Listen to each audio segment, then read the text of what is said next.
No es nada secreto para todos y todas en este momento que uno de los principales problemas para nuestro país es la impunidad de graves delitos, entre ellos los delitos de corrupción, pero no solamente los de corrupción, sino también los que se vinculan a dinámicas de corrupción, como por ejemplo narcotráfico, lavado de activos, incluso también pueden darse algunos sucesos que pueden estar vinculados supuestamente con trata de personas, es decir, los delitos que se derivan de la dinámica de las economías criminales, ¿no? Por ejemplo, ahora en este momento al Congreso de la República no solamente hemos sido expectantes de las investigaciones fiscales vinculadas a casos como de los niños, que es búsqueda de impunidad por investigaciones fiscales a los congresistas, sino que ahora en este momento estamos hablando de una posible red de intercambio de sexo por cuestiones políticas, además, ¿no?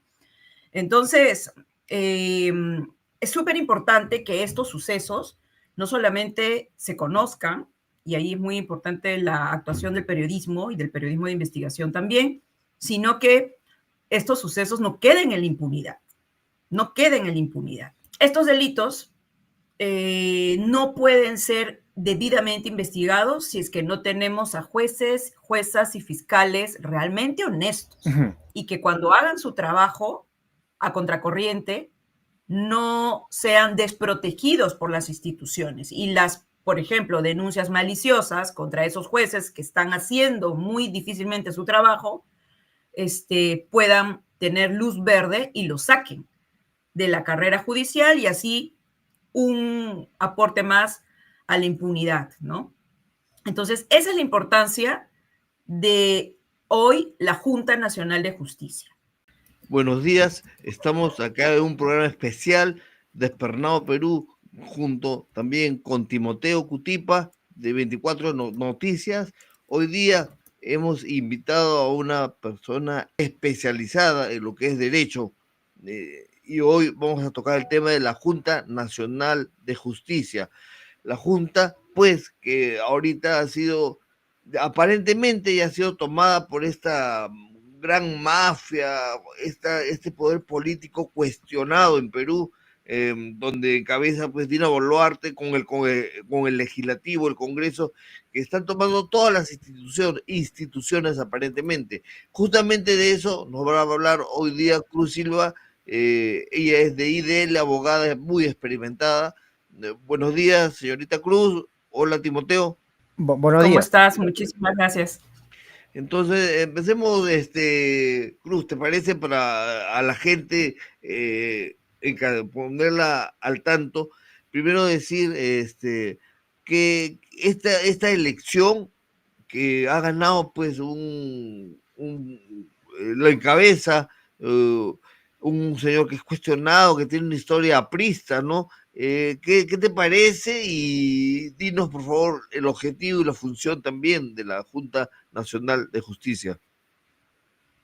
Claro que sí. Mira, eh, no es nada secreto para todos y todas en este momento que uno de los principales problemas para nuestro país es la impunidad de graves delitos, entre ellos los delitos de corrupción, pero no solamente los de corrupción, sino también los que se vinculan a dinámicas de corrupción, como por ejemplo narcotráfico, lavado de activos, incluso también pueden darse algunos sucesos que pueden estar vinculados supuestamente con trata de personas, es decir, los delitos que se derivan de la dinámica de las economías criminales, ¿no? Por ejemplo, ahora en este momento al Congreso de la República no solamente hemos sido expectantes de las investigaciones fiscales vinculadas a casos como de los niños, que es búsqueda de impunidad por investigaciones fiscales a los congresistas, sino que ahora en este momento estamos hablando de una posible red de intercambio de sexo por cuestiones políticas, además, ¿no?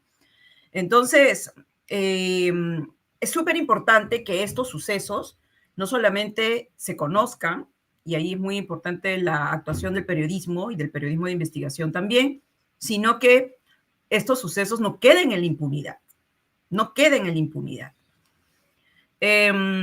Y por ejemplo, ¿no? Eh, Recuerdo que en el año, por ejemplo, 2017, 2018, la sociedad peruana se movilizó cuando escuchamos los famosos audios, los CNM audios, estos audios de jueces, integrantes de lo que es, y ahorita vamos a explicar, era el Consejo Nacional de la Magistratura, que es el antecedente de la actual Junta Nacional de Justicia. Recordamos que esos audios hablaban de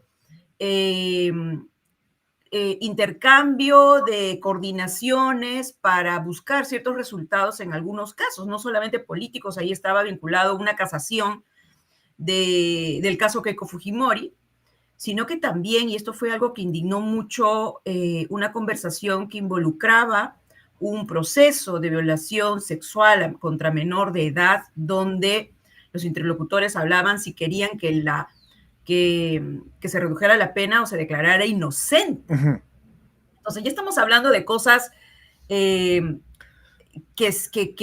tocan la sensibilidad social, tocan la integridad de menores de edad, que están vinculados justamente por actos de corrupción. Pues bien, estos delitos no pueden ser debidamente investigados si es que no tenemos a jueces, juezas y fiscales realmente honestos y que cuando hagan su trabajo a contracorriente no sean desprotegidos por las instituciones y las, por ejemplo, denuncias maliciosas contra esos jueces que están haciendo muy difícilmente su trabajo, puedan tener luz verde y lo saquen de la carrera judicial y así un aporte más a la impunidad, ¿no?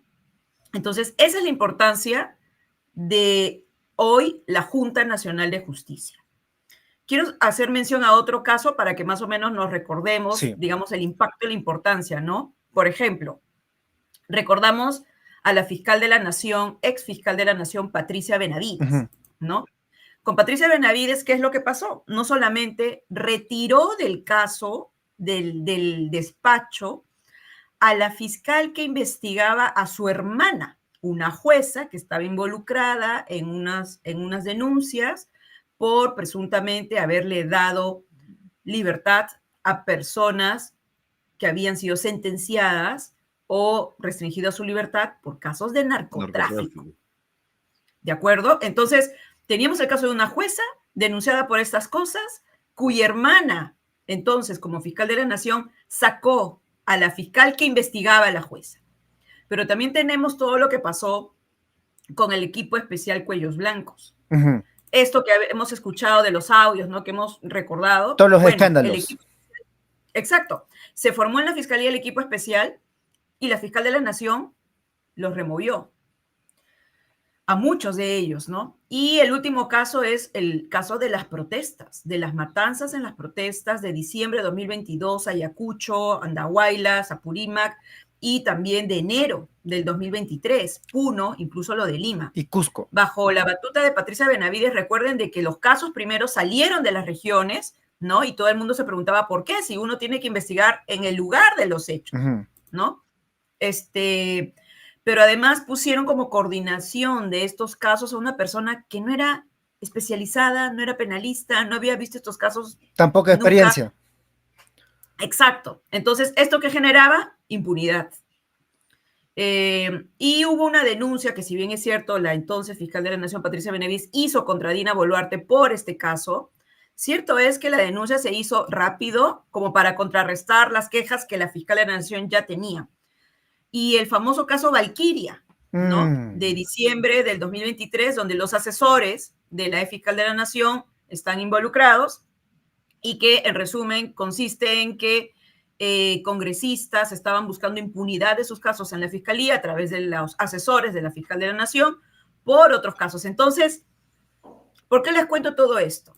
Y uno se pregunta, ¿esta fiscal de la Nación, quién la fiscaliza? El Congreso no lo hacía porque obviamente era de su interés. Sí.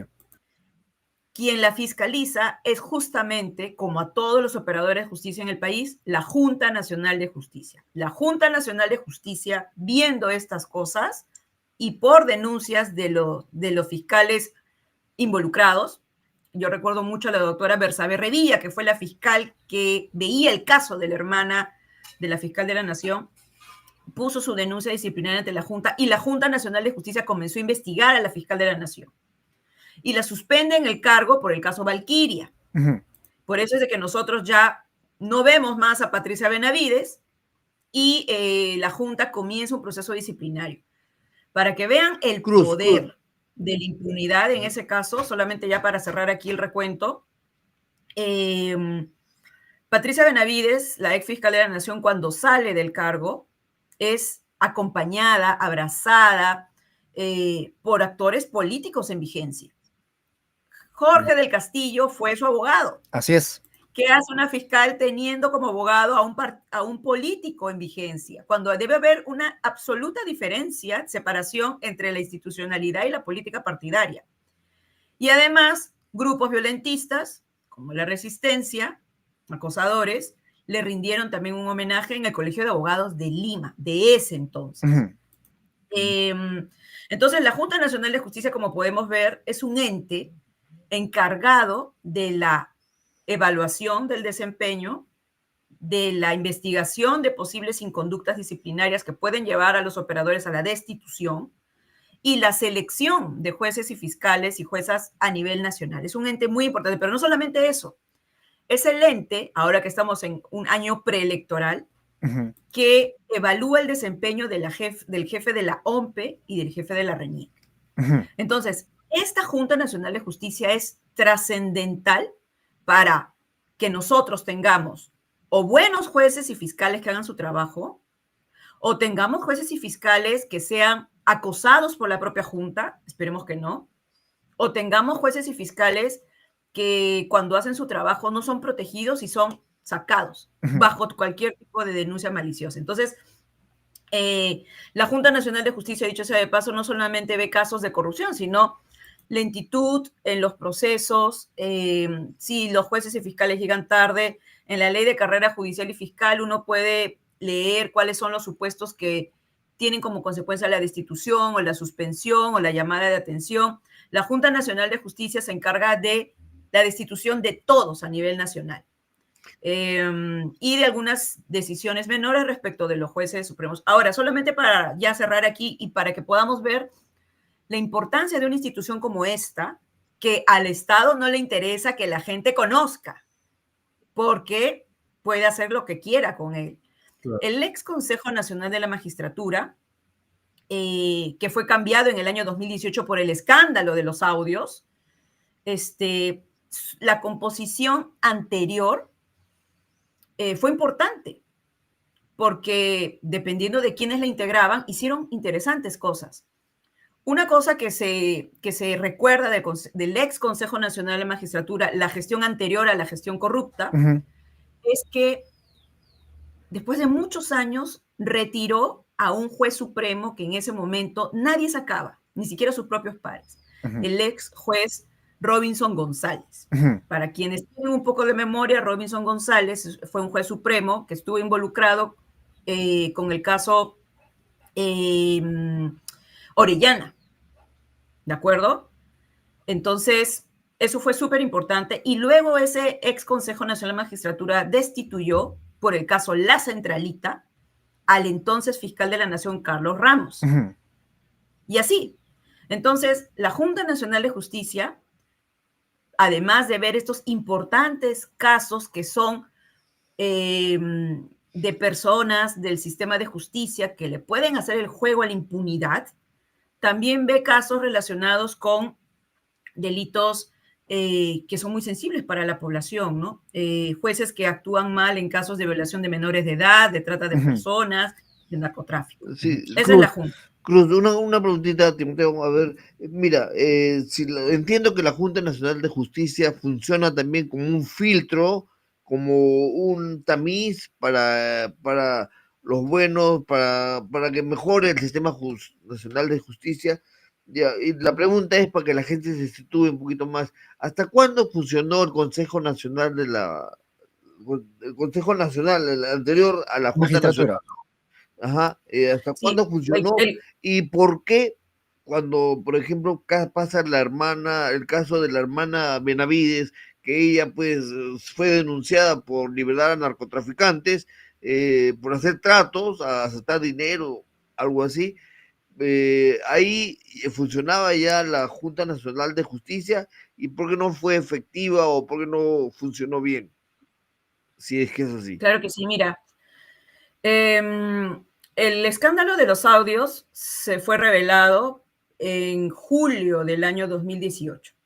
El sábado 7 de julio del año 2018, y lo recuerdo perfectamente porque como expertos fuimos parte de la asesoría especializada del grupo de periodismo de investigación, que fue IDL Reporteros. Entonces, el escándalo rompe el 7 de julio del 2018. Hay una movilización ciudadana el 10 o el 11. Los fiscales que estaban involucrados y que en ese momento algunos de ellos estaban en el poder tratan de amedrentar a los periodistas pidiéndole los audios. Y todo esto hizo que en ese momento el presidente, y a raíz del escándalo y la movilización ciudadana, se planteara en un referéndum como una de las preguntas si es que se estaba de acuerdo en que el Consejo sea reemplazado por un ente nuevo. Antes de eso, el presidente entonces del Consejo Nacional de Magistratura, Orlando Velázquez, prometió que él iba a investigar estas irregularidades en el año 2018, pero era ya demasiado, incluso las irregularidades lo involucraban a él en algunos casos. Entonces, por esto, ante el escándalo, la movilización ciudadana y la diversidad de casos, mira, la gente en ese momento dijo, yo no tengo seguridad de que mi caso, que se resolvió, por ejemplo, en la Corte Suprema, haya sido sin la intervención de los famosos hermanitos, ¿no? Entonces, mucha gente propuso revisión de esas decisiones, sobre todo de las decisiones vinculadas a casos políticos y delicados. Hubo toda una movilidad de la Corte Suprema también para limpiarse de estos casos, porque Inostroza Pareachi era un juez supremo en ese entonces.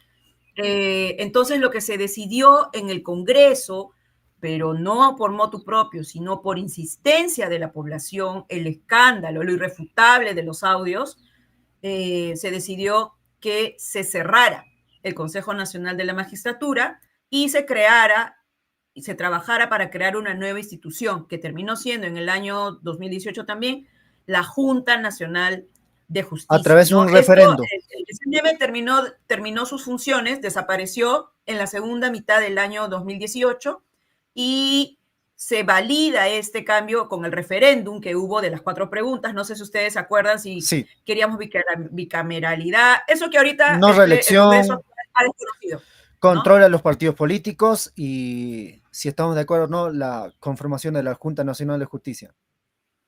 Así es. Entonces, a partir de ese referéndum, que implica un cambio en la Constitución, porque en la Constitución decía que el Consejo Nacional de Magistratura existía. Entonces, con este referéndum se hace la reforma constitucional, ya no es el Consejo, es la nueva Junta Nacional de Justicia. Y en el año 2019 se comienza a hacer el proceso de elección de la primera Junta Nacional de Justicia, que comienza sus funciones en el año 2020.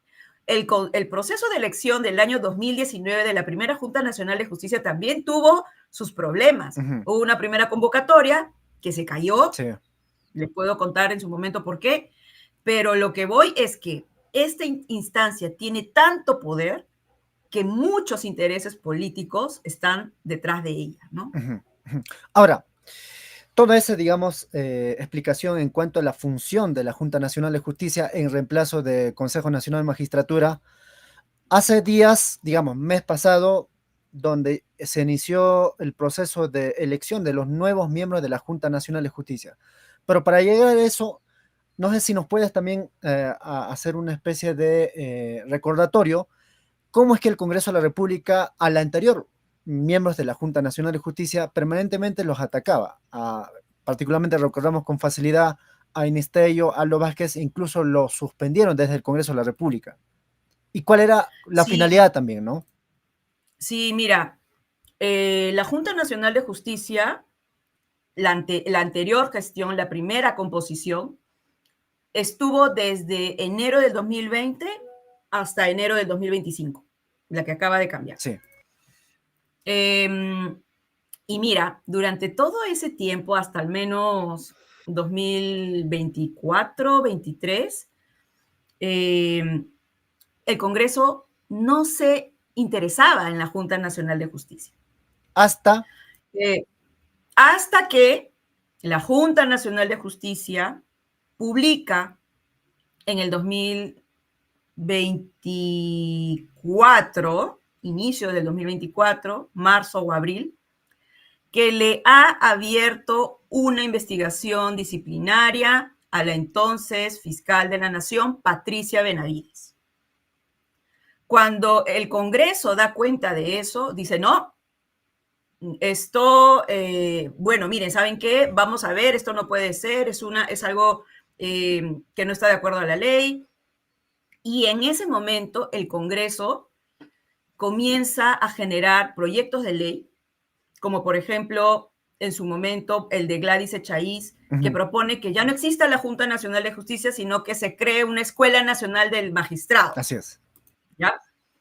Y también comienzan cosas que antes no se había dicho nada y donde también tenía responsabilidad el Congreso. Por ejemplo, que cada año la Junta tenía que presentar su informe anual, eso está por ley, pero el Congreso pues no les había parado bola a esta obligación desde el año 2020.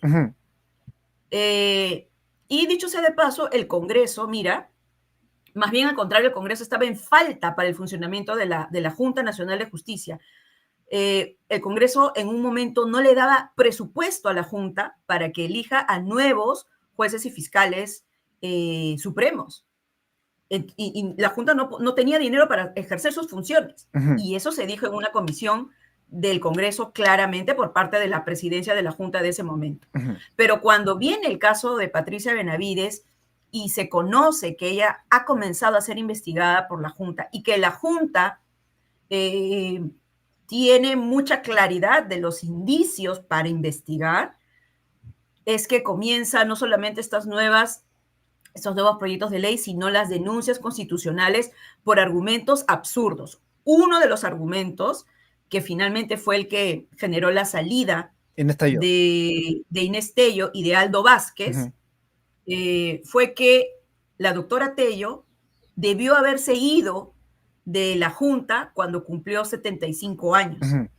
Y que como los demás habían aceptado que permanezca la doctora en el cargo, también eran responsables. La primera intención del Congreso fue que se vaya toda la Junta. Así es.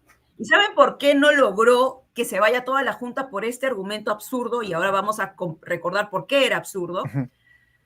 No se logró que se vaya toda la Junta en una fiscalización express de una denuncia constitucional que sabemos por lo general no suelen ser argumentos objetivos los que se intercambian, porque hubo la reacción de la comunidad internacional, de la ONU y de la CIDH, de Derechos Humanos, de Naciones Unidas, e incluso de algunas embajadas que decían, cuidado, porque esta institución es tan importante para el balance democrático, que si es que ahora el poder político va a sacar así a todos, esto es un golpe de Estado, casi como un golpe de autogolpe, ¿no? Entonces, se violaba la separación de poderes.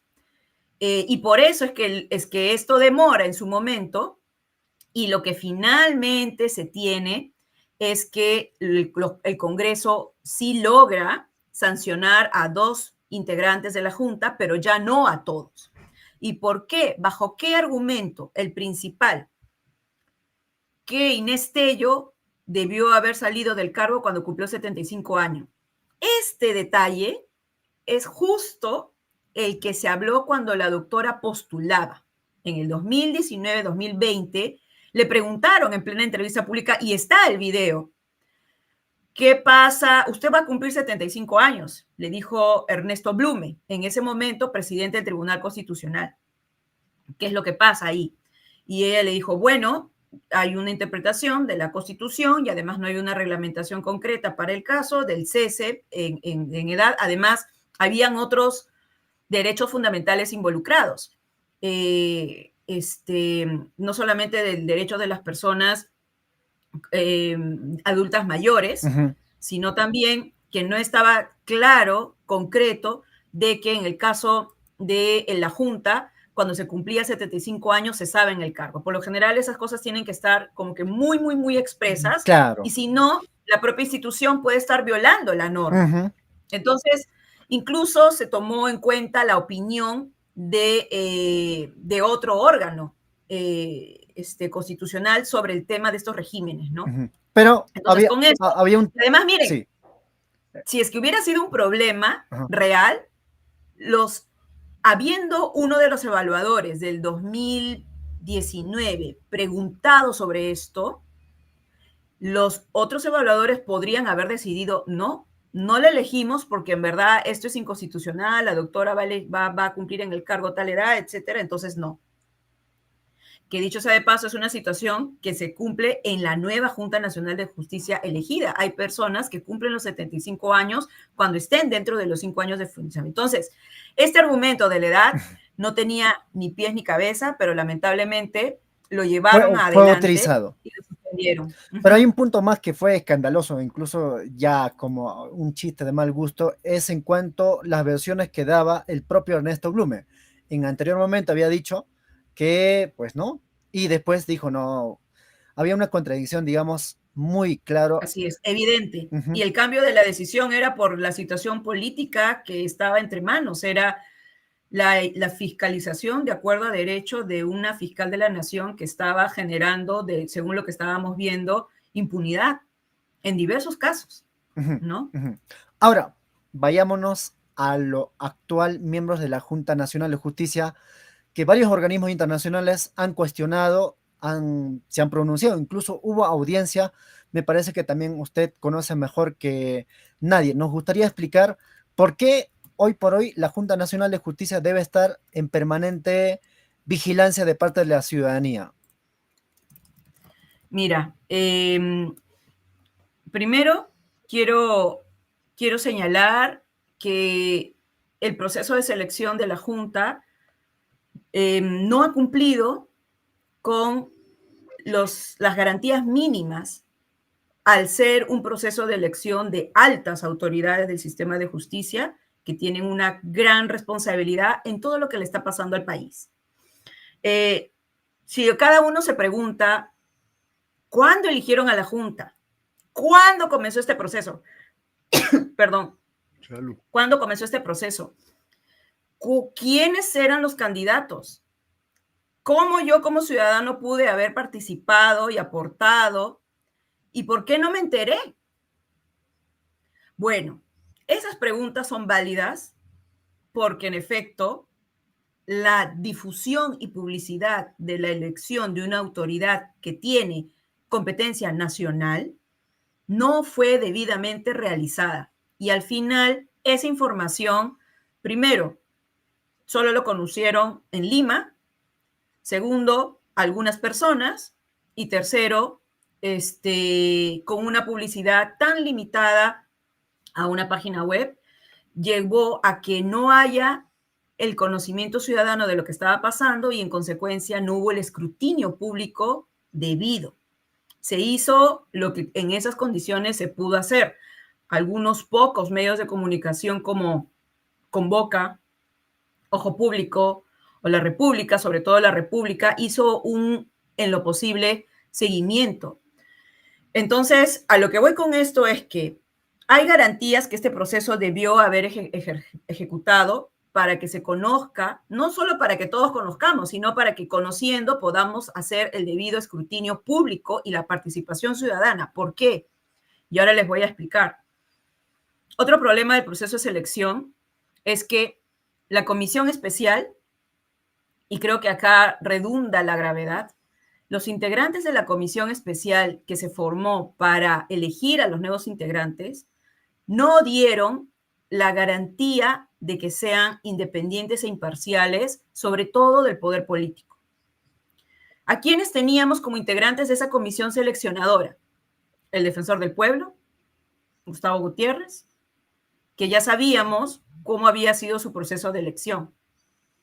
Y que incluso en lugar de promover la meritocracia en la elección, propuso una norma para que, y el Congreso se lo aprobó, para que el secretario técnico de este proceso de selección no sea elegido en concurso público, sino a dedo.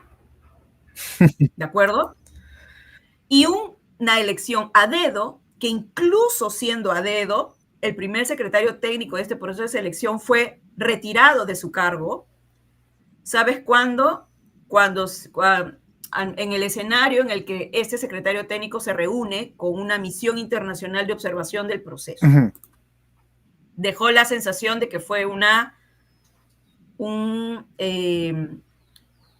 castigo.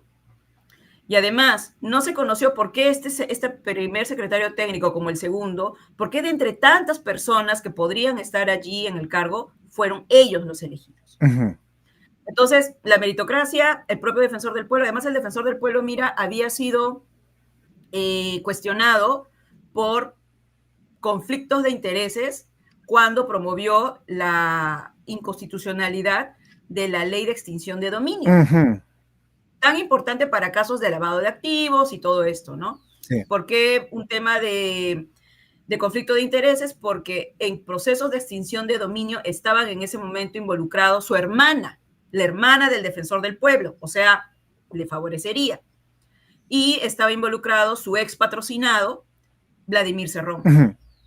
Entonces, había un conflicto de interés ahí que entonces hacía dudar de cómo es posible que esta persona haciendo esto, vaya ahora a generarnos confianza para no incurrir en conflictos de intereses, para ejercer la ley.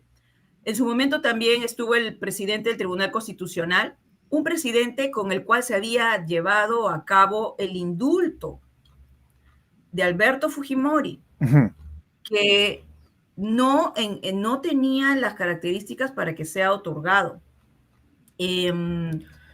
Luego estaba la Fiscalía de la Nación con el doctor Villena Campana, que tuvo en su momento una actuación que uno podría decir, bueno, podría ser de que sí garantice algo, pero finalmente Villena terminó firmando todas las decisiones del colectivo, ¿no? Entonces tienes también a Gerí, la rectora de la San Marcos, que ¿qué confianza va a dar una profesional, una autoridad cuando promueve lo que fue la intervención de la San Marcos en el 2022 y que ahora último también tuvo un problema porque hubo todo este ingreso de personas que terminaron golpeando a estudiantes? Entonces tú dices, con estos perfiles... O incluso para recordar en cuanto, digamos, la defensa de la integridad física o, digamos, en un Estado de Derecho, en cuanto el ingreso a San Marcos también, ¿no? De parte de los policías. Exacto. No dijo nada. Exacto, no, y al contrario, abrieron procesos de denuncias contra... Y promovieron que cuando la fiscalía cerró los casos a los casi 100 ciudadanos que no tenían nada que ver en esa investigación penal, se le siguiera investigando penalmente. ¿Y cómo confiar, ¿no?, ahora a la misma señora para que pueda ser parte como, digamos, órgano elector a los miembros de la Junta Nacional? Entonces, tú tenías que esta comisión especial que preside el defensor del pueblo, integrada por el presidente del Tribunal Constitucional, por el fiscal de la Nación, por Beatriz Gerí como rectora de San Marcos, por el rector de la Ricardo Palma, por el contralor que había sido recientemente nombrado por el Parlamento en una nómina que fue propuesta por el Poder Ejecutivo. ¿Cuál es la independencia ahí del poder político? Entonces, tienes a estos integrantes, hay uno del que me estoy olvidando, a ver, es Defensor del Pueblo preside, TC a Poder Judicial, Arévalo Vela.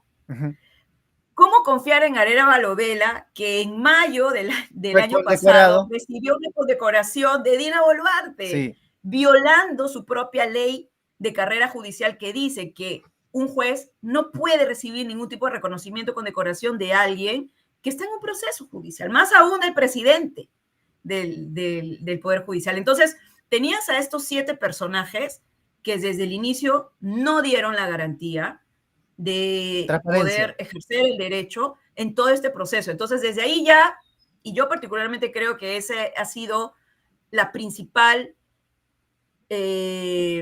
gravedad del proceso de selección. La composición de la comisión especial no garantizó todo lo que vino después. ¿Y qué vino después? Solamente, digamos, para recordar, ¿no? El reglamento y la base del concurso retrocedió respecto de lo que fue la primera vez, que tampoco no fue tan bueno. ¿Por qué? Porque, por ejemplo, nosotros habíamos pasado el problema de la tesis de Patricia Benavides, ¿cierto? Sí. Que no se encontraba. La señora decía que era magíster, pero tienes que ver la tesis y saber si es que la tesis fue un aporte real o fue un copy-paste o tiene plagio, como ya estamos acostumbrados a lamentablemente tener. Hasta ahora no hay eso. Mira, las bases de la comisión especial que vio el proceso de elección no incluyó que los postulantes presentaran las tesis de sus postítulos. Entonces, uno dice, pero ¿cómo es posible si acabamos de pasar por el problemón de Patricia Benavides, que hasta ahorita no se sabe dónde están sus tesis? ¿Cómo es posible que ahora la comisión especial no exija eso? Pero además, mira, el análisis de los méritos fue cuantitativo y no cualitativo. ¿A qué me refiero? Si tú eras un abogado que postulabas, te dábamos puntaje solo por el hecho de haber sido abogado 15 años, 20 años, 30 años. Si es que ese ejercicio profesional fue bueno, de calidad, que promovió el sostenimiento democrático, no, eso no se evaluaba. Entonces, los currículums, la evaluación curricular pasaba así muy fácil. Y otra cosa fue que no se supo cómo se evaluaban esos méritos. Ojo Público descubrió en el curso que la comisión que evaluaba, que generaba los exámenes, estaba integrada por personas que no habían, que eran recientemente egresados. Uh-huh. Entonces, ¿dónde está la especialidad? Y también identificó que el notario que daba fe de que todo era pulcro, etcétera, etcétera, era un notario que estaba vinculado al caso Cócteles. Ay.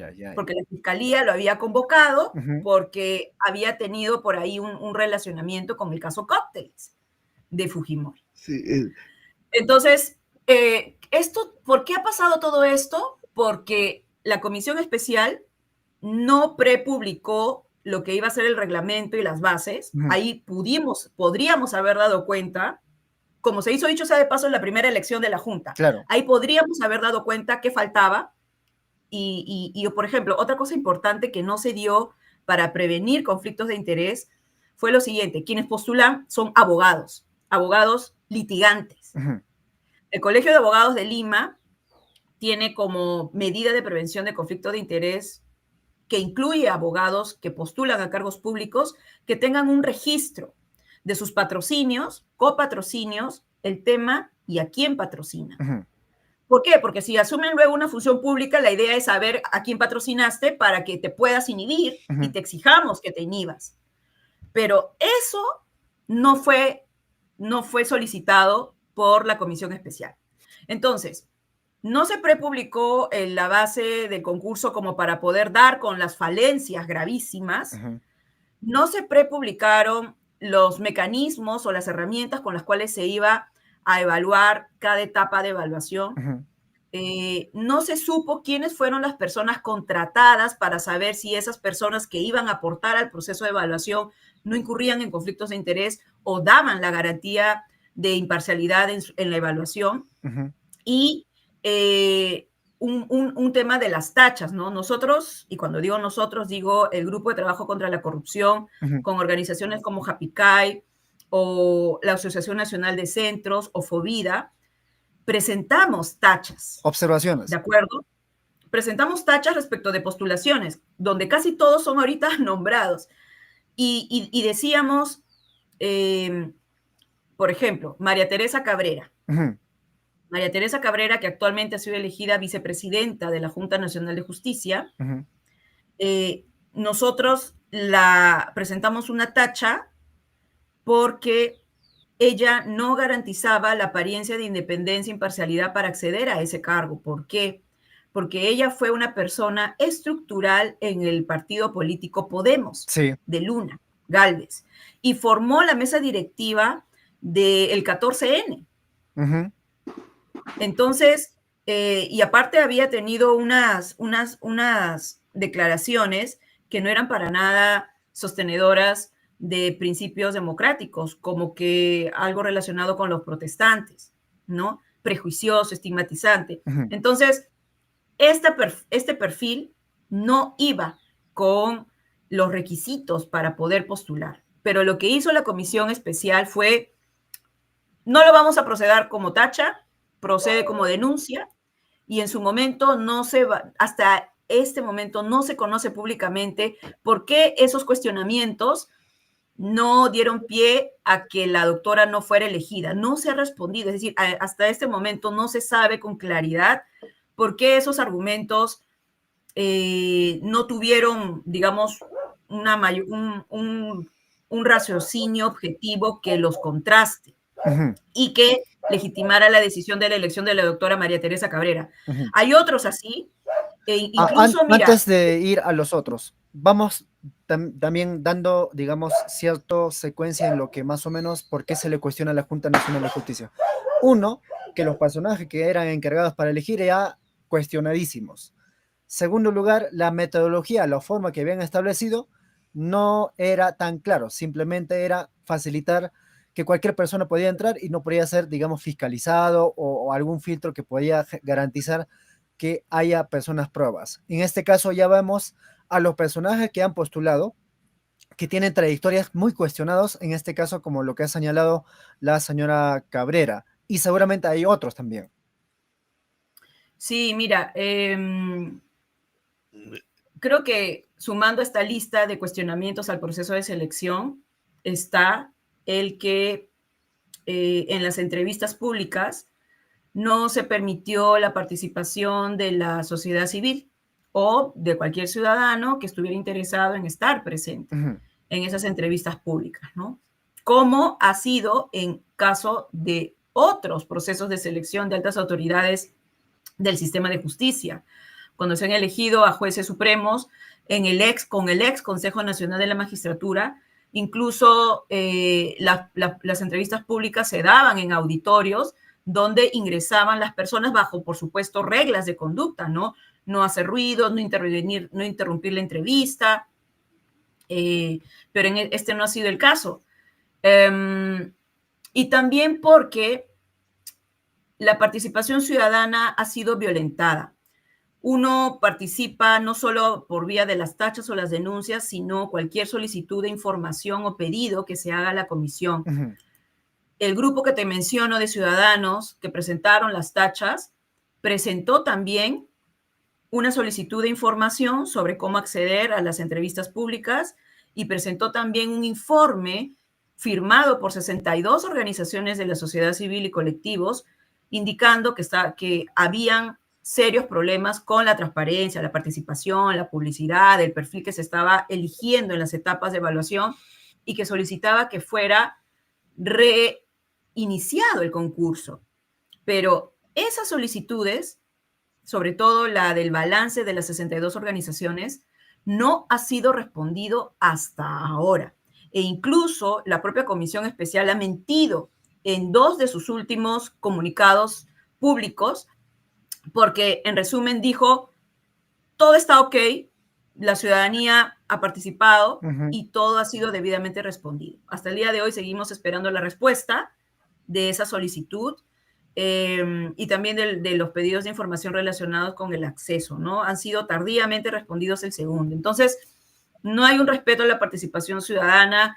La comisión lo hizo cerrado bajo las reglas que quiso.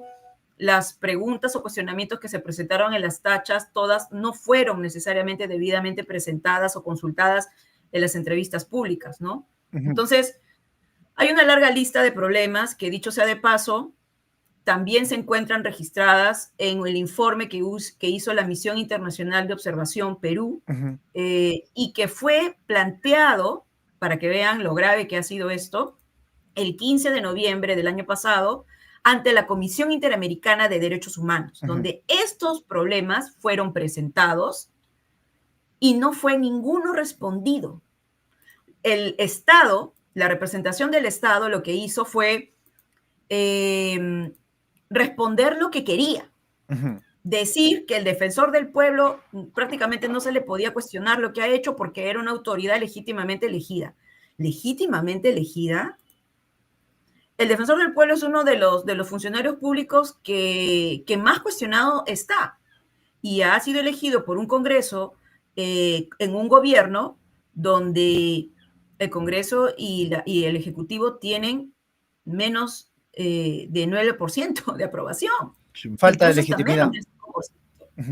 Entonces, el Estado en esa audiencia pública del 15 de noviembre no respondió a todos estos problemas y eso se evidenció. Y la intervención, el problema del cómo ha sido elegida la Junta Nacional de Justicia de Perú en esta oportunidad fue tan importante, es tan importante para la comunidad internacional que estuvo presente en la audiencia la relatora especial de Naciones Unidas.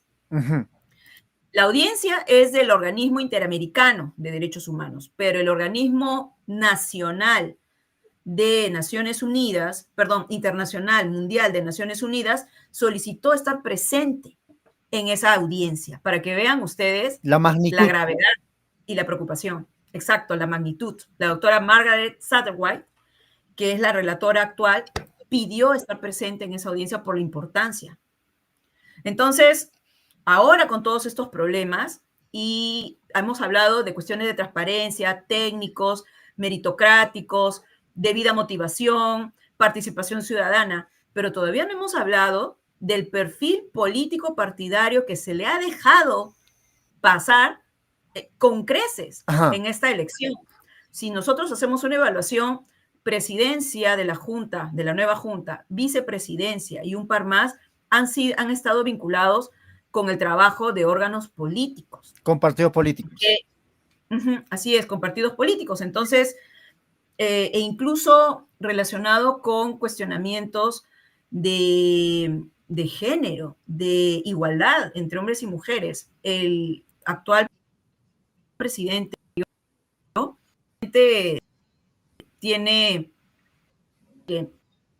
no ha dicho cuáles han sido sus patrocinios, ¿ya? En los últimos años, de conflictos de intereses y cercanía a grupos quizá político-partidarios, sino que además fue procurador del segundo gobierno de Alan García. No se sabe como procurador qué fue lo bueno que hizo en el cargo, pero además, y esto lo sacó Epicentro TV, se recordó esta denuncia que tuvo la expareja por un tipo de violencia incurrida por parte del ahora presidente de la Junta. Y Gino Ríos Patio, en la entrevista pública, dijo lo que quiso. Y la comisión especial no tuvo en cuenta ningún tipo de evaluación sobre el discurso de este señor. Es decir, le ponen un tema tan grave relacionado con violación, con violencia contra la mujer, que les dejan al candidato decir lo que quieran y sobre ello no hay repreguntas, no hay mayores aclaraciones. Ni siquiera la información que dio el periodismo de investigación. Justamente de eso quería preguntarte, Cruz, de buscar la idoneidad de los cargos públicos, y supuestamente la Junta Nacional de Justicia también tiene que ver con eso, pero el que encabeza, tú lo has mencionado, el que encabeza la Junta Nacional de Justicia, llamado el señor Gino Ríos Patio, como tú dices, él está acusado con denuncias graves, ¿no? Por ejemplo, lo que has mencionado, la violencia psicológica, también con violencia de género también. Él fue demandado por cuestiones por alimentos, ¿no? O sea, imagínense alguien que es un tipo de violencia. Claro, o sea, uno que es idóneo, todavía le demandan para que pase alimentos a su hijo. Eso no es idoneidad, uno. Y en segundo lugar, también en ese juicio, él usó recursos del Estado, como utilizar abogados de la Procuraduría Anticorrupción para su defensa personal. Además también de usar vehículos, de esos le han acusado. Aparte, le han acusado también de plagio, por haber plagiado 14 párrafos de un penalista que ese año era bastante, Roberto Pereira. A él le acusaron, o sea, él plagió 14 párrafos de un artículo de este penalista. Y también, también está acusado de, bueno, estas cuestiones de recursos del Estado, usarlos. Entonces, ¿cómo él va a encabezar la Junta Nacional de Justicia con ese pasado que tiene? ¿Qué nos espera? Porque tú hablaste de idoneidad también, y les comento algo que después lo voy a sacar ya a todas luces, porque estuve investigando y el defensor del pueblo, José Gutiérrez, que ahorita pues el Fujimorismo lo ha puesto ahí, en el año de Conga, cuando estaban matando a la gente en Cajamarca, murió un joven de 16 años, no me acuerdo su nombre ahorita, yo he hecho reportaje de él en Celendín.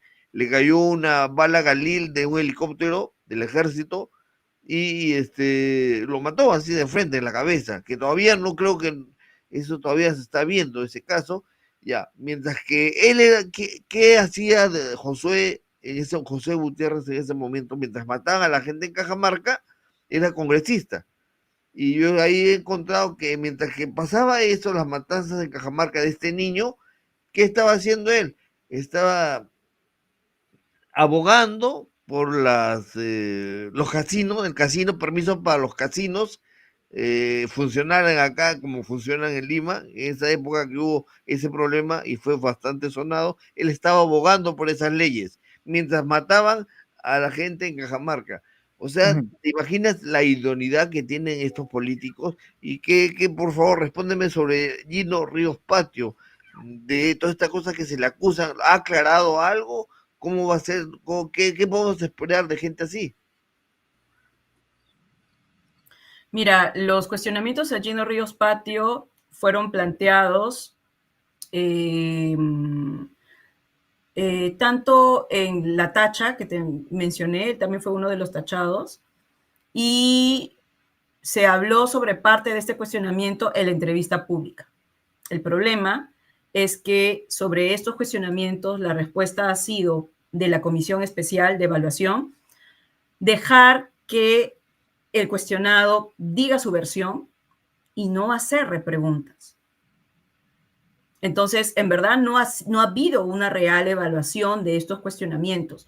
Cuando, por ejemplo, en la tacha se presentó que él tenía este problema del plagio denunciado hace mucho tiempo, y que además no había presentado como debiera hacer de motu propio todo abogado que postula un cargo público para prevenir conflictos de intereses de acuerdo al Código de Ética, lo que les comentaba, los patrocinios que se había presentado.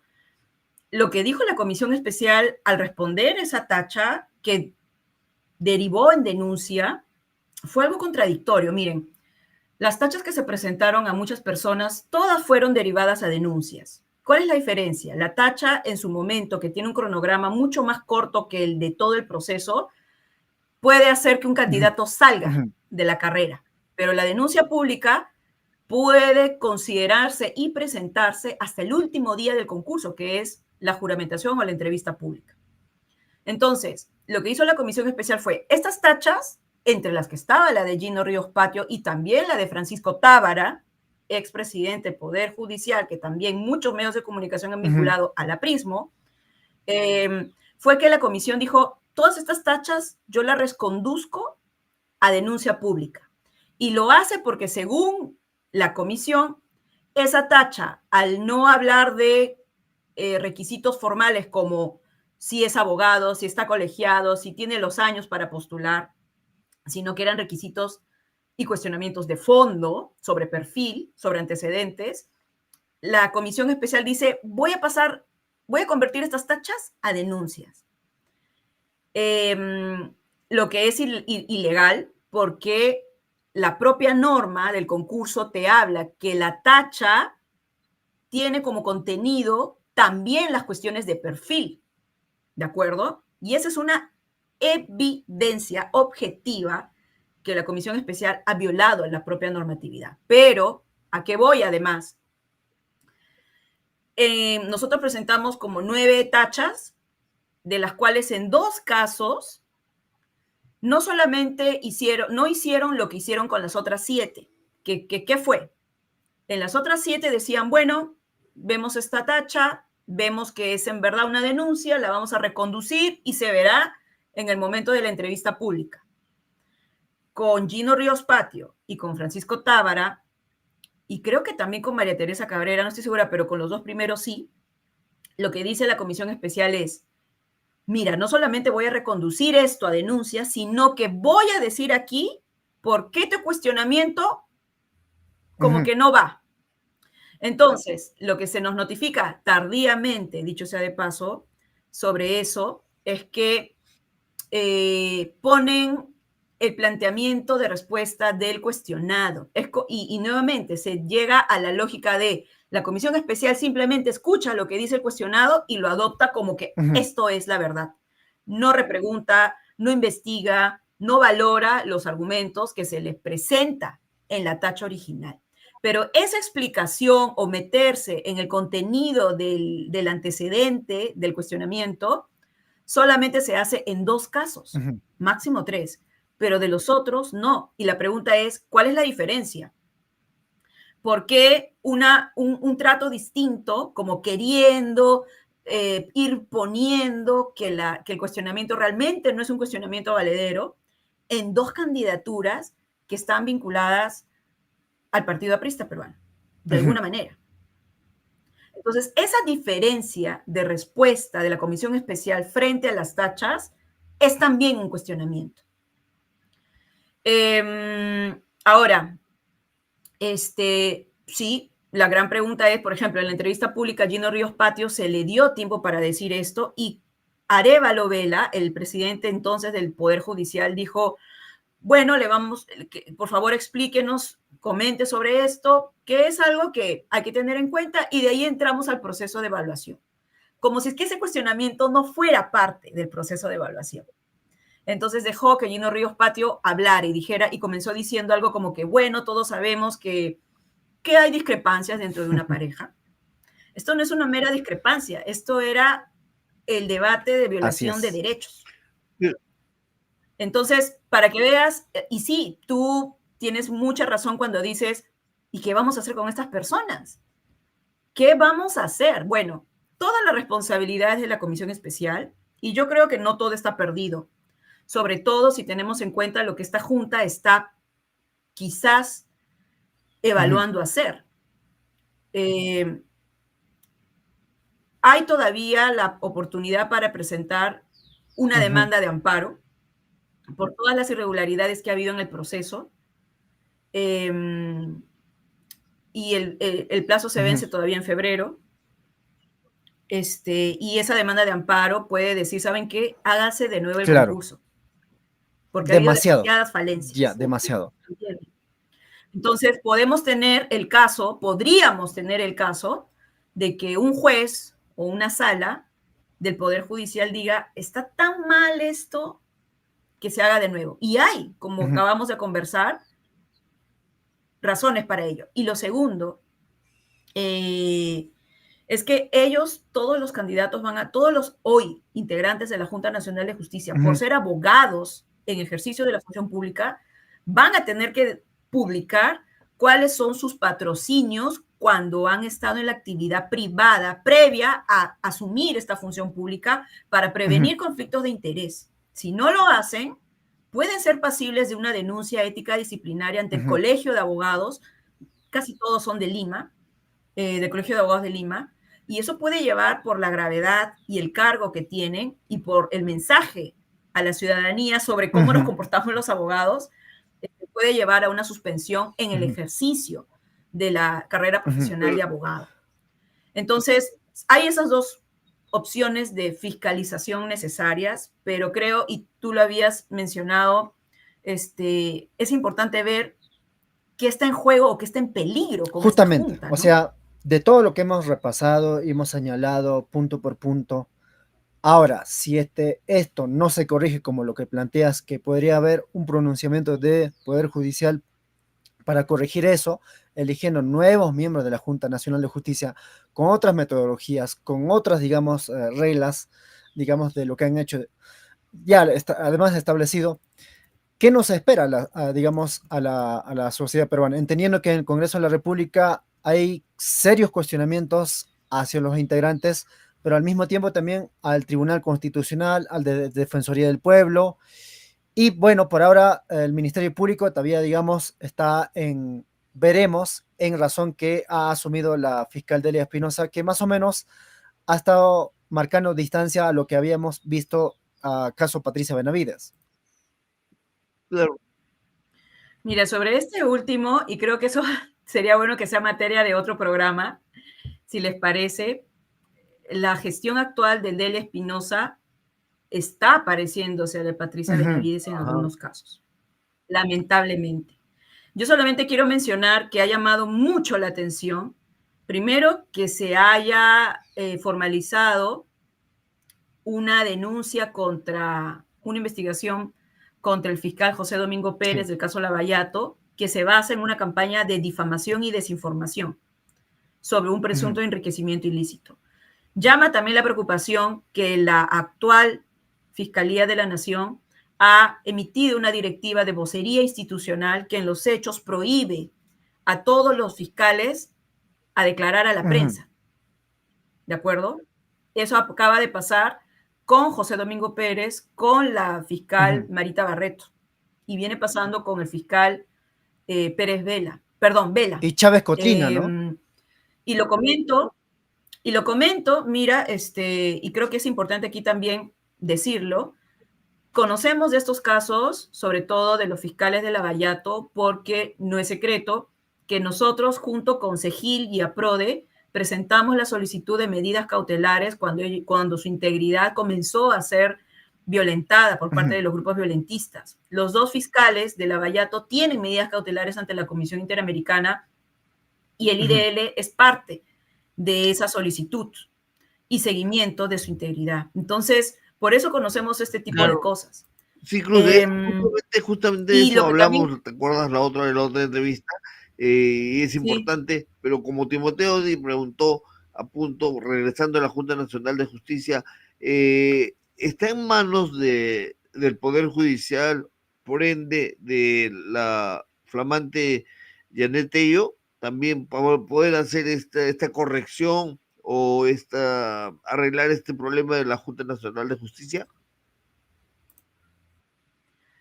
Las decisiones de los amparos no son de los supremos ni de la presidencia de la institución, pero por supuesto la presidencia de la institución garantiza a los jueces que hagan lo que hagan de acuerdo a ley, siempre va a ser respetado, ¿no? Y creo que la doctora Janet Tello da esa confianza y esa garantía. Y en ese sentido, los jueces competentes, que son el juez especializado en lo civil, si es que no el juez constitucional, y las salas constitucionales de la Corte Superior de Lima, tienen la oportunidad de que en su momento puedan pronunciarse de acuerdo a derecho sobre lo terrible que ha sido el proceso de selección y lo violatorio de todas las normas constitucional y de principios supranacionales.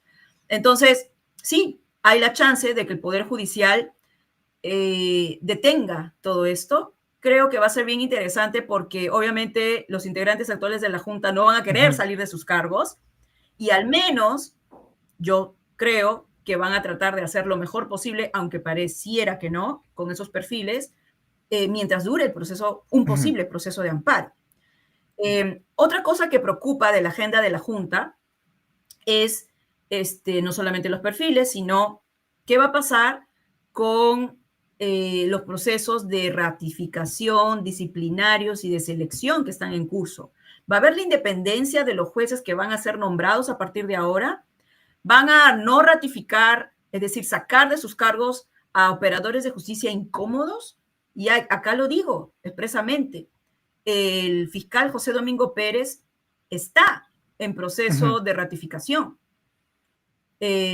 y todos como ciudadanos tenemos que estar atentos de qué es lo que está pasando con ese proceso de Al ratificación. respecto, una preguntita Luego, puntual al respecto. Con esto de Domingo Pérez, lo que le están haciendo, el caso Copteles, ¿hasta cuánto se frustra, se cae o no afecta? afecta de forma letal. Mira, el fiscal José Domingo Pérez es el que ha llevado desde siempre el caso. Investigación súper compleja, muchos detalles, muchos involucrados, identificación de diversas estrategias y los argumentos de los grandes estudios de abogados que están detrás de este caso y sobre todo el conocimiento de la red política. Son años que se viene investigando Cócteles. Hoy, felizmente, ya está en juicio oral a partir del 1 de julio. Sí, 1 de julio. Sí, a partir Sí. del primero. No. En este año. Año No, sí, pasado. del año 1 pasado, de julio. ¿cierto? Y sacar al fiscal que dirige la investigación, que conoce todos estos detalles, pero que además ha generado un vínculo de confianza con testigos y posibles colaboradores eficaces, cambiar a ese fiscal es letal para la investigación. Cierto es que la investigación fiscal se hace en conjunto. El fiscal tiene sus adjuntos, sus asistentes, pero quien lo dirige, quien conoce, quien lleva esto y quien ha logrado que se llegue hacia donde está este caso tan complicado y políticamente, digamos, interesado por parte de los investigados, no puede salir del caso. Un fiscal es como un juez. En ese sentido, y es algo que no tenemos en cuenta, el fiscal no puede estar siendo cambiado por este tipo de cosas, menos por campañas de desinformación que pretenden hacer ver que el fiscal ha violado sus normas o ¿Cuándo ha se va a cometido un decidir? delito. Por eso es tan grave la decisión ¿Cuándo de se Bel decide Espinosa lo de de formar. Domingo Pérez? ¿Aló? ¿Congelamiento? Sí, hubo un problema de conexión. En todo caso, ya vamos entrando en la parte final, pero era necesario. A ver, vamos a esperar que se pueda reconectar. Bueno, ya está de nuevo. Estábamos repasando en cuanto el peligro que podría suceder caso la lucha contra la corrupción, particularmente el lavajato, en este caso llevado adelante por fiscal Domingo Pérez. Además, el caso Valquiria también, ¿no? Mira, pero algo importante, disculpa Cruz, algo importante para que la gente apoye, la gente que sigue, ¿cuándo se va a decidir el caso de Domingo Pérez? Porque se cae Domingo Pérez y le están dando la mano a Keiko Fujimori totalmente. Mira, lo que conocemos es que el estado actual de la cuestión es el siguiente. Los cuestionamientos que se basan en esta campaña de difamación y desinformación del presunto enriquecimiento ilícito y de cómo ha actuado en el caso del convenio Odebrecht, que forma parte de toda esta campaña de Willax, de Expreso, que no es quien lo dice, sino qué es lo que se dice, ¿ya? Estos dos puntos han sido en la Junta saliente motivo de debate para ver si se incorporaba o no a la carpeta de ratificación o de evaluación del desempeño para análisis. Y ha sido muy lamentable que una evidente campaña de difamación denunciada ante la Comisión Interamericana haya sido declarada como dos asuntos de interés que se van a tener en cuenta en el proceso de evaluación y ratificación. Y ahora, la decisión de cómo se valora esas campañas, reales campañas de difamación y desinformación, está en manos de la nueva Junta Nacional de Justicia. Personas y políticos que, dicho sea de paso, han defendido que el caso, sus grupos relacionados han defendido que el caso Odebrecht no está bien llevado, supuestamente. Pero además, otro punto, no solamente es el del fiscal José Domingo Pérez, sino de cualquier juez que esté haciendo su trabajo y que pueda ser indebidamente denunciado ante la Junta con fines de destitución. ¿De acuerdo? Pero además, Patricia Benavides fue destituida por la anterior Junta. Sí. Pero hay voces de que indica de que esa decisión podría ser reevaluada por la nueva Junta. Lo que no debería ser, porque la primera Junta reevaluó decisiones del ex Consejo Nacional de la Magistratura porque así lo dijo la ley de su creación. Sí. Porque como fue el ex NM del escándalo, ahora, pero hay una cosa que se llama evaluación por presunta nulidad de oficio. Las decisiones de un ente administrativo tienen el plazo de hasta un año después ser reevaluadas si es que hay un indicio de nulidad, reevaluadas por la propia institución que dio esa decisión. La Junta es un ente administrativo también. Entonces, si la Junta identifica la nueva de que están dentro del plazo y de que hay una supuesta nulidad en el procedimiento administrativo, podría reabrir ese caso y decir, no está destituida. Para ir terminando ese punto, por favor, Cruz, yo recuerdo cuando fui a entrevistar al Congreso, cuando el Congreso que quería bajarse de la Junta Nacional de Justicia, no hace poco nomás, no mucho, y le entrevisté pues al Perú Librista, ¿cómo se llama? Al joven ese, el más joven de Perú Librista. Gonza. Entonces él decía, obviamente, la Junta Nacional de Justicia no sirve para nada, la posición es antidemocrática, etcétera, etcétera, etcétera. ¿Qué nos asegura ahora que este Congreso, que hace todo lo contrario a favor del pueblo, no quiera retomar, tumbar? Ahora ellos ahorita están apoyando a esta Junta, me imagino, contrario a lo que decían hace unos meses, ¿no? O sea, porque no hay ni un cuestionamiento, ¿no? Hasta ahora de lo que usted ha podido denunciar. La ley hecha a la medida. Cuando les conviene, apoyan. Y cuando no, no. Porque Gonza ahorita no dice nada de esta Junta Nacional de Justicia. Hay que llamar, Timoteo, hay que llamarlo y pedir explicaciones a Gonza. ¿Por qué se quejaba tanto del Congreso de la anterior Junta Nacional y ahora no dice nada? Cruz, ¿qué piensas de eso? Lamentablemente el Parlamento, sin distinción del grupo político parlamentario, salvo algunas excepciones concretas, se ha sumado al cargamontón contra una institución que ha estado investigando parte del poder, en este caso, el poder de la ex fiscal de la Nación, Patricia Benavides. Todos los cuestionamientos, como les comentaba, salen de cuando Patricia Benavides comienza a tener la investigación disciplinaria formalizada en la Junta Nacional de Justicia. Entonces, y lamentablemente ahí se han sumado Partido Fujimorista, Renovación Popular, Podemos, Perú Libre, y lamentablemente estamos viendo que a estos partidos o espacios políticos de supuestamente ideologías distintas les está uniendo, digamos, el interés común de ser investigados o acusados de parte de presunta organización criminal.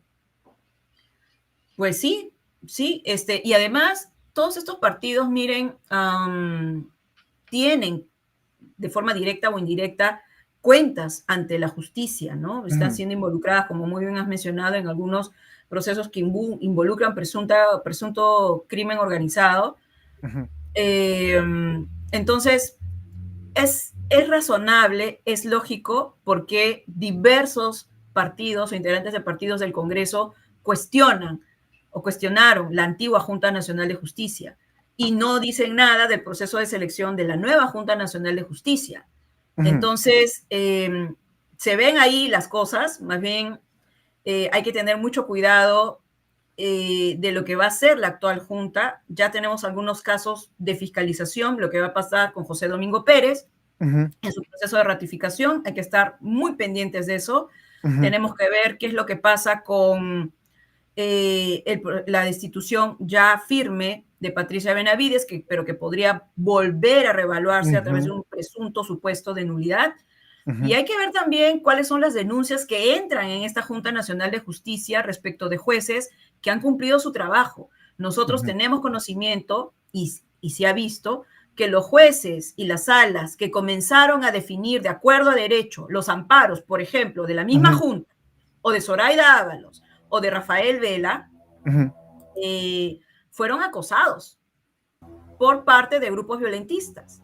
Sí. Entonces, hay que ver cuáles son las denuncias que ingresan en la Junta o la Autoridad Nacional de Control del Poder Judicial y del Ministerio Público que pongan en riesgo la estabilidad de jueces que están trabajando a contracorriente, fiscalizando el poder y protegiendo a otros operadores de justicia que son atacados. Eso es, ¿no? Y por supuesto también hay que tener en cuenta, esto no solamente es un caso de poder, ¿no? También hay casos diversos de jueces o de autoridades investigadas por jueces involucrados como hemos visto. Caso Pariachi, ¿podría llegar también a mano de Junta Nacional de Justicia del actual? Bueno, la Junta Nacional de Justicia actualmente, la que ha salido, ha tenido en proceso diversos procedimientos disciplinarios contra Nostroza Pariachi, ¿no? Él ya salió, bueno, se fugó Sí. en el 2018, pero siguen habiendo, por supuesto, procedimientos disciplinarios en curso. No sé si es que hay alguno todavía vigente. El año pasado se decidió un procedimiento disciplinario, pero no sabemos si que todavía hay algunos vigentes para esta nueva conformación, ¿no? Pero sí, hay que estar en cuenta porque hay muchos. Recuerden, el caso Cuellos Blancos son operadores de justicia que todavía están dentro del sistema de justicia, ¿no? Así es. Ahora, Cruz. Algo que me preocupó bastante es que dices la Junta Nacional de Justicia evalúa al jefe de la OMPE. La OMPE que es un caramelito en dulce por todos los partidos políticos, quieren tumbárselo o apropiarse de la OMPE. Ahora en las próximas elecciones, o sea, ya están abonando el campo para poder hacer lo que quieran, aparentemente, o no. ¿Y qué otra institución también evalúa, dijiste, la Junta Nacional de Justicia? La jefatura de la RENIEC. La jefatura de la RENIEC. Todo el sistema electoral, ¿no? El sistema electoral, ¿no? Y recordemos también, ¿no? Como la Junta puede destituir a través de procedimientos disciplinarios objetivos a todos los jueces y juezas de todas las jerarquías, puede ser que la Junta también, por denuncias, llegue a investigar a integrantes del Jurado Nacional de Elecciones, incluido su actual presidente. Esperemos que no hayan denuncias maliciosas, políticamente interesadas, que logren éxito ante la actual Junta Nacional de Justicia, que lamentablemente está... ¿Se congeló? Uy. No me digas, la última pregunta tenía que hacerle. Yo tengo uno más y terminamos, ¿no? Sí, porque ya está larguísimo, ya Cruz ya está con cara de hambre también, ya está para No, estamos abusando de su tiempo, pero muy importante porque su forma de poder explicar es único, ¿no? Es además fácil de poder comprender en cuanto a las observaciones que han dado. No es engorroso entender esto. Muy técnico. Está reconectado. Cruz Silva dice que está reconectado.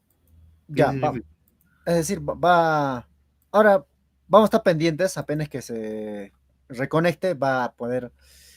Ya, pero ¿qué te parece a ti, Timo? No, ya está ya, de nuevo, ya estamos aquí. Sí, bueno, parece que están cortando cables de internet, pero en todo caso, vamos entrando en la parte final, Cruz. Sí. Me parece que tienes una pregunta, compañero, y yo tengo una en cuanto a... Dale, que se me ha ido. No, yo quería aprovechar también tu conocimiento en campo, digamos, de funcionamiento del sistema de justicia. Es en relación, días atrás, los familiares de las víctimas a nivel nacional, que están organizadas. Hace poco hubo conmemoraciones en Andahuaylas, en Ayacucho, en Pichanaki, hace pocos días en Puno, Fuerte, y ayer en la región de Cusco por caso Remo Candia y Rosalino Flores. Ellos alertaban que la fiscal, el encargado del equipo que investiga los asesinatos en varias regiones, está planteando recambiar a los fiscales que ya tienen avanzado en caso de las investigaciones.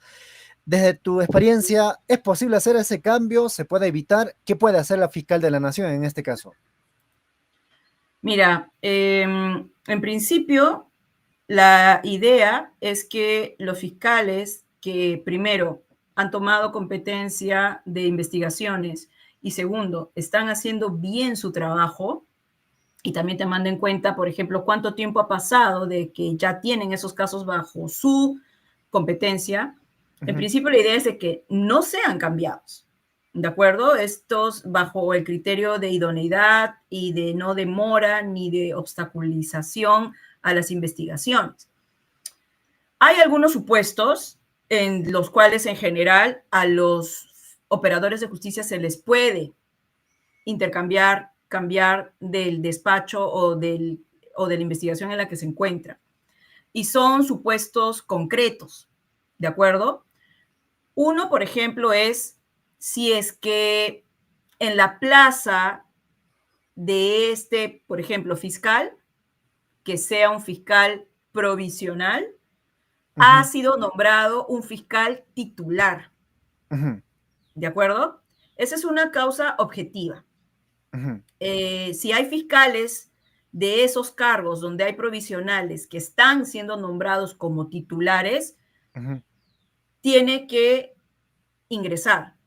Ahora, yo creo que siempre hay algunas situaciones excepcionales, ¿no? Por ejemplo, si vienen años un fiscal provisional investigando un caso y está en una situación importante de la investigación, en una etapa importante, y viene un titular, pues la idea es que el titular todavía no se reincorpore o se reincorpore a otro lugar para no quebrar esa investigación, ¿no? Pero eso va a depender del tiempo pasado, o sea, el tiempo acontecido, el nivel de la investigación, la complejidad de la investigación. Entonces, son cosas que se pueden tratar. Nuevamente, la idea es que un operador de justicia que hace bien su trabajo y que el conocimiento del mismo por la etapa que ha pasado es importante, se siga manteniendo, pues tiene que mantenerse.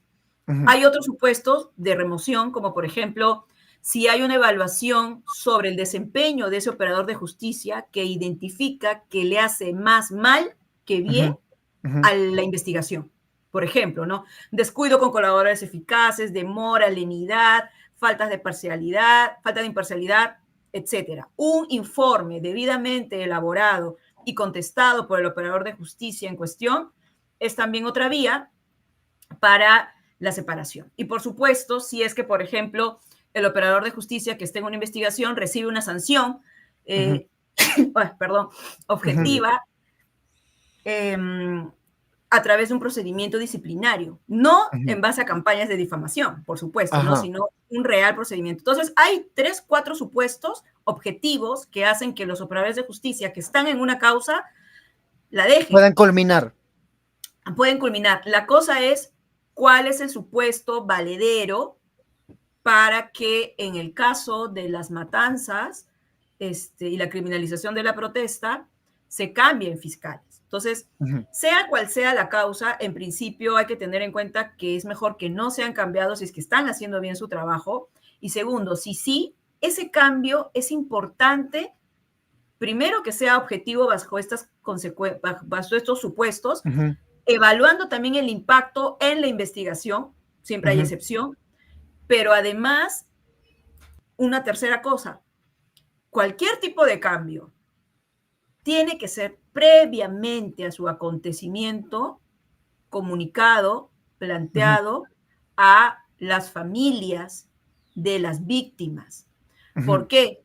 Porque hay un derecho de las familias de acceso a la justicia que, de acuerdo al estándar internacional, involucra poder participar y estar al tanto de lo que pase con sus procesos de justicia, incluido la investigación fiscal. Y el hecho del cambio de un fiscal o de una fiscal es trascendental.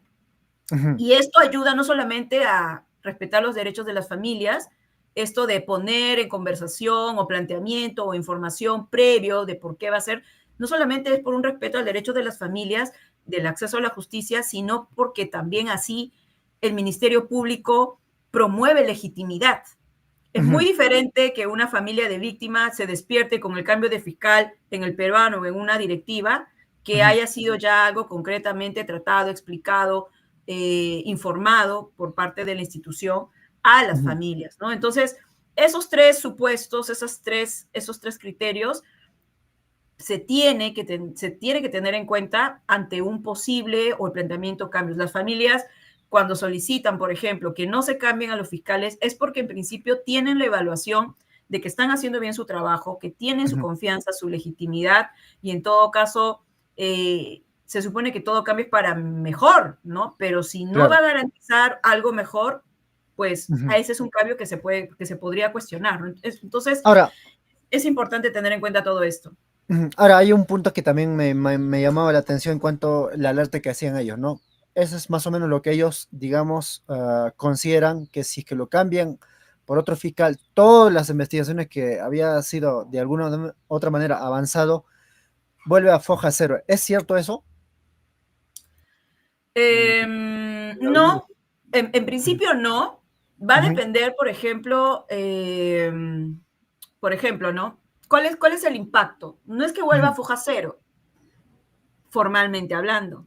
O ponemos caso de ejemplo de Domingo Pérez, ¿no? Si tú Digamos. tienes un fiscal que ha seguido el caso y entra uno nuevo que no sabe del mismo, que no ha estado, por ejemplo, en el grupo fiscal que ve el caso en algún otro puesto, tú tienes un nuevo fiscal que va a tener que comenzar de cero el conocimiento propio del caso que tiene que investigar, ¿no? Entonces, ahí, por ejemplo, sí, se comienza desde cero, pero hay algunos casos, ojo, como son grupos de fiscales, o sea, está el fiscal que lleva el caso y está su adjunto y su asistente. Hay veces en que el fiscal adjunto pasa a ser el fiscal que dirige, entonces es un fiscal que en los hechos ya conoce el caso y lo ha trabajado, solamente que no ha estado visible por el cargo que ha tenido en el equipo fiscal, ¿no? Claro. Ese caso, por ejemplo, no volvería en los hechos a foja cero porque es un fiscal que ya ha conocido, pero si es un fiscal fuera de ese grupo, pues sí habría un problema, ¿no? Y hay otros supuestos cuando se cambian a los fiscales, cuando terminan los plazos de la fiscalía para presentar documentación, por ejemplo. Y eso fue lo que pasó, miren, en el caso del cambio de la fiscal. Hay una fiscal del caso Cuellos Blancos que fue cambiada a finales del año pasado. Margot, no recuerdo cómo.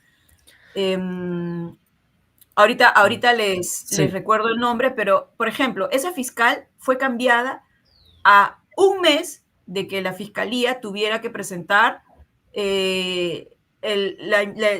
tuviera que sustentar la investigación preliminar, por ejemplo. Entonces, si tú metes a un fiscal, y es un plazo que no se puede ampliar porque ya se amplió, ¿ya?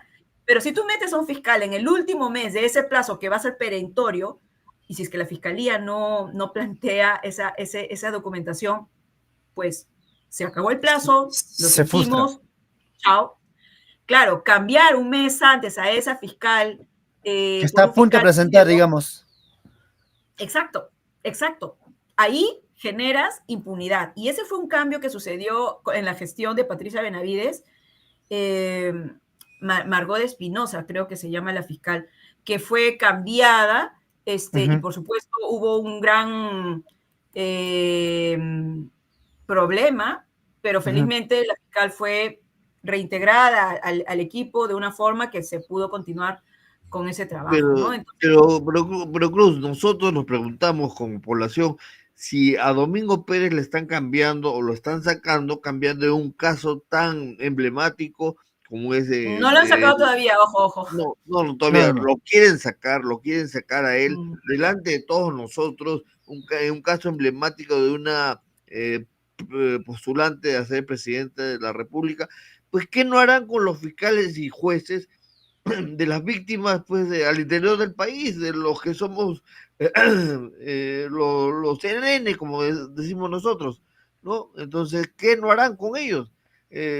Para que podamos tener, sí, mira, es interesante, y por eso el mundo judicial y fiscal es un mundo que como ciudadanos, como nos preocupa tanto, tenemos que tratar de escudriñarlos muy bien. Claro. En estas evaluaciones, perspectivas y exigencias, e intensidad de las exigencias, que siempre tienen que ser altamente intensas, es importante tener en cuenta quiénes forman parte de la dirección y si es que lo que está pasando con esas direcciones de las investigaciones o coordinaciones son problemas de eficacia, de conocimiento, de legitimidad o de corrupción. Actualmente, el equipo de fiscales que ven las matanzas está llevada por una fiscal que es reconocida en su trabajo, ¿de acuerdo?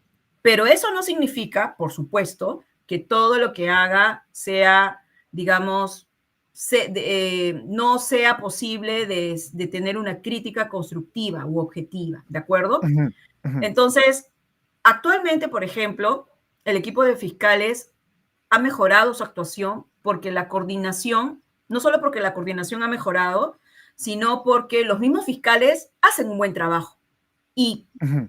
se defienden sus investigaciones, ¿de acuerdo? En ese escenario, teniendo una coordinación que ha sido importante hasta este momento, algunos posibles cambios se tienen que buscar cuáles son las razones de esos cambios. No es lo mismo, por ejemplo, hablar con, pues no sé, hablar con Janet Tello, la actual presidenta del Poder Judicial, que con Inostosa Pariachi, que sabes que Sí, tiene sí, otros una intereses, tendencia. etcétera, ¿no? Entonces, por eso, pero nuevamente, la preocupación de las familias por el cambio de fiscales es absolutamente importante y por eso mismo tiene que la fiscalía dar su planteamiento de forma transparente de por qué, si es que piensa cambiar, lo va a hacer. Ujú. No puede estar fuera o no puede contravenir la eficacia de las investigaciones y la legitimidad que los fiscales, por ser eficaces en las investigaciones, han ganado ante las familias, ¿no? Entonces es un Ujú. caso que creo hay que estar viendo, vigilando, y Porque, ya... por- Ujú, porque tenemos un antecedente, ¿no? ¿Acaso Betsabe Revilla tenía alta sí, calificación, tenía, digamos, suficientes elementos en cuanto a su trabajo y lo saca? Y finalmente frustra sí. también la lucha contra la corrupción. Claro, ahí, por ejemplo, es sacada por Patricia Benavides, ¿no? Que desde el Ujú, momento en que ingresó el primer día, ya cuestionada por diversos indicios. Le puso la puntería. Ajá. ujú, Exacto, exacto. ujú. Bueno, creo Bien, que estamos abusando del tiempo sí. de Cruz. Creo, también ella es abogada, pero me Ujú, imagino, hoy es domingo, ya tiene que almorzar, tendrá ujú. que preparar sus alimentos. Los abogados también hacen tareas de los mortales, me imagino. Entonces, No, pero aparte hay muchas cosas que pasan en el país que en verdad no hay días sin trabajar, ¿no? No Sí. hay claro. días sin trabajar. Ujú. Pero yo encantada de estar aquí. Yo les ruego que podamos tener un espacio de conversación sobre la criminalización y la estigmatización que apunta a sacar del caso Lavallato a los fiscales que han logrado lo que tenemos en este momento. Ujú, Presidentes sometidos a investigaciones, que si bien es cierto las investigaciones han demorado, son por la complejidad, también por actuación o falta de salas en el Poder Judicial en su momento, todos los obstáculos que han puesto los abogados, los grandes estudios de abogados de los implicados, y ahora la imposibilidad en los hechos de los fiscales de salir a la prensa a explicar, declarar, informar, es letal. sí, Entonces, si podemos conversar de eso para informarnos todos lo que está pasando y lo que está en juego, pues sería genial también. sí, yo te es ofrezco vital. ahora, la próxima lo pasamos por Despernado y con Timoteo, obviamente, un invitado de lujo. Y hay que aclarar, con esto termino, Cruz. Yo leo la gente que comenta acá que son venenosos, que son troles nomás. Por Ujú, ejemplo, acá hay un señor Charles que empieza a agarrar, como todos, tratan de agarrar ya, como IDL, una ONG, ya está financiada por Soros, lo que siempre dice. Pero acá, señores, no estamos hablando nada que ver de quién financia a quién, estamos hablando de algo legal, concreto. concreto que nos va a defender nosotros como nación. Tenemos que ser o izquierda o derecha, pero tenemos que ser legales, pues tenemos que estar bajo una institución y ir a dar derechos. Y por eso Cruz Silva está hoy día dando la opinión sobre el Jurado Nacional de Elecciones, que es lo que necesitamos saber para poder nosotros mejorar, sea de izquierda o de derecha. O sea, señor Charles, Charles, que será un troll, no trate de desviar el tema, por favor. Ya. Sobre eso solamente señalar Ujú, que las campañas de difamación y estigmatización sobre ujú, personas que terminamos siendo ujú, defensoras de derechos humanos, se basan en cuestiones subjetivas, ¿no? la estigmatización, la calificación que pretende descalificar los argumentos objetivos de hechos documentales es rápidamente identificable, ¿no? Sí. Más bien lo que sería interesante conversar en algún momento es por qué existen esas campañas de difamación y estigmatización. Ya las personas que han logrado que personas, cuando ven a algún profesional, los califiquen y no escuchen lo que con pruebas están trayendo. Y eso es algo que ha venido ganando terreno, lamentablemente, por también el escenario en el que vivimos. Sí. El escenario en el que vivimos, ¿no? Entonces, el tema de las campañas de difamación y desinformación contra operadores de justicia y contra defensores y defensores de derechos humanos, entre ellas la institución que yo integro, es también un problema que sería muy interesante conversar y decir por qué vienen estos ataques, ¿no? Y nuevamente, aquí lo que tratamos siempre de dar no solamente es una opinión, sino una opinión en base a hechos y documentación que nosotros conocemos y que compartimos. Eso está claro, por eso también lo hemos podido convocarlo a usted, porque conoce más que, digamos, que nosotros, porque ha presentado observaciones, tachas, ha estado también en campo internacional presentando ese tipo de cuestionamientos a los nuevos, digamos, en cuanto a la nueva conformación de la Junta Nacional de Justicia. Yo quiero agradecerle, doctora Cruz Silva, su tiempo. Nosotros somos comunicadores, digamos, más cercanos a lo popular, pero era necesario que también nos pueda explicar cómo lo ha hecho en este caso relacionado a la Junta Nacional de Justicia. Muchas gracias. Gracias a ustedes y estoy atenta a otra invitación. Hasta pronto. Bien, gracias, doctora Cruz. El Perú ahora se despertó. Los hombres del Ande, los changas, los aymaras, los nativos, vamos a cambiar la historia del Perú, carajo. Aymaras nunca se rinden, hermanos. Está firme, hermanos. Por eso estamos hoy día bien haciendo asamblea. No queremos a la Dina asesina. Congresistas todos, que se vayan. Por favor, señora Dina, el pueblo, más de 80% de gente no le quiere, por favor, que se retire.